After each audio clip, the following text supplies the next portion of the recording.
There were several areas in which Impressionist artists moved away from the established practices of art at that time. This involved their use of color, choice of subject matter and setting, and technique for capturing light and conveying movement.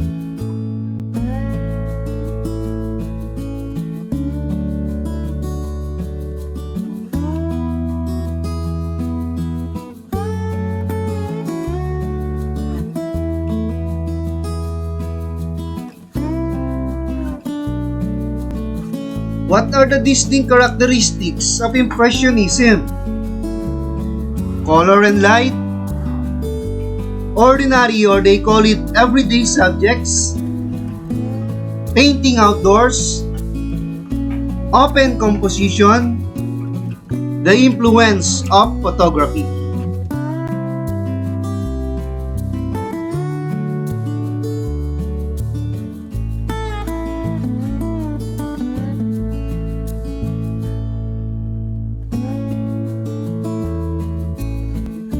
What is color and light? The painting conventions and techniques of earlier art periods were very much concerned with line, form, and composition.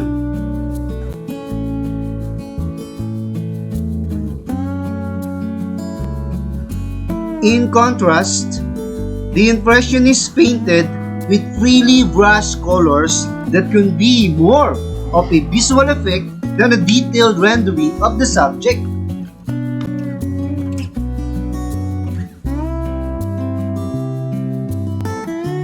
They used short broken strokes that were intentionally made visible to the viewer.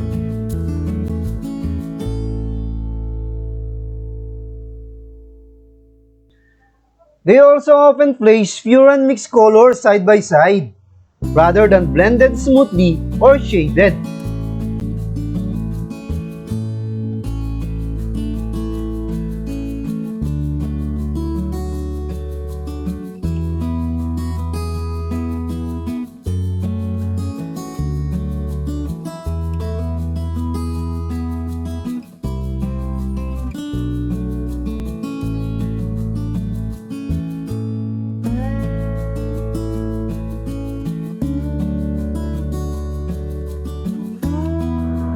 The Impressionists capture ordinary subjects, engage in day-to-day activities in both rural and urban settings.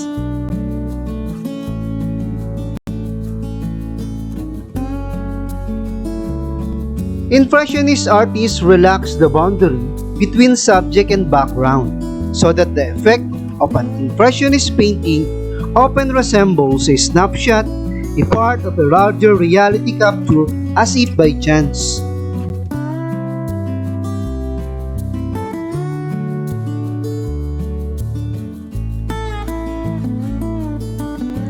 They ventured into capturing scenes of life around them, household objects, landscapes and seascapes, houses, cafes, and buildings.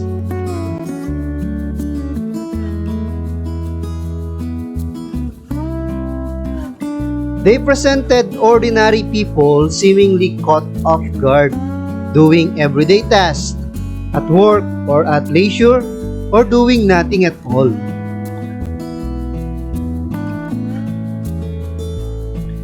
And they were not made to look beautiful or lifelike, as body parts could be distorted and facial features merely suggested by a few strokes of the brush.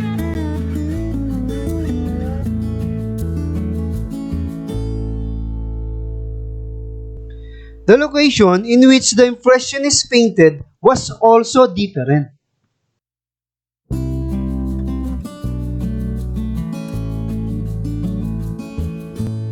Previously, still lifes, portraits, and landscapes were usually painted inside a studio.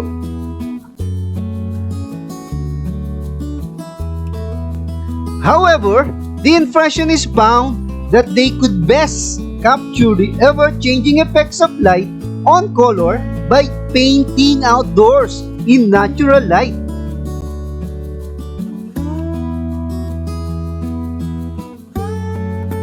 This gave their works a freshness and immediacy that was quite a change from stiffer, heavier, more blunt paintings of earlier masters.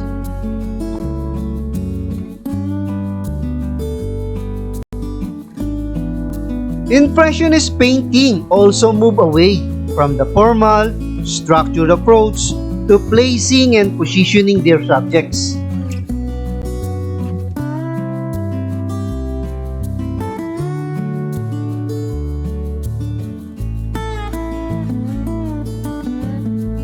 They experimented with unusual visual angles, sizes of objects that appeared out of proportion, off-center placement, and empty spaces on the canvas.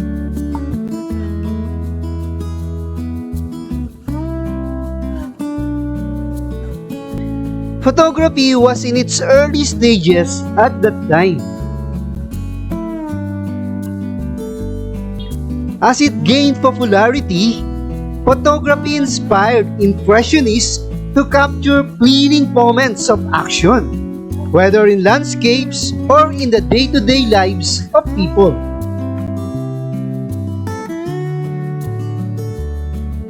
But whereas camera snapshots provide objective, true-to-life images, the artists were able to offer a subjective view of their subjects, expressing their personal perceptions rather than creating exact representations.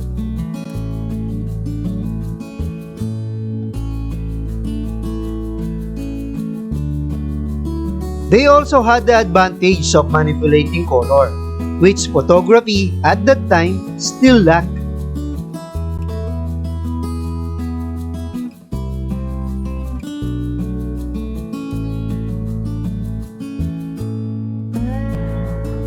In its day, Impressionism was considered a radical departure from tradition.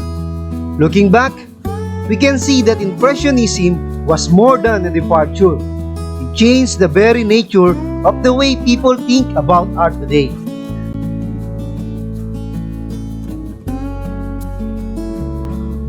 Thanks to all the very Impressionists for striving to push forward in what they believed in. We would not have this very fine art style we call Impressionism today.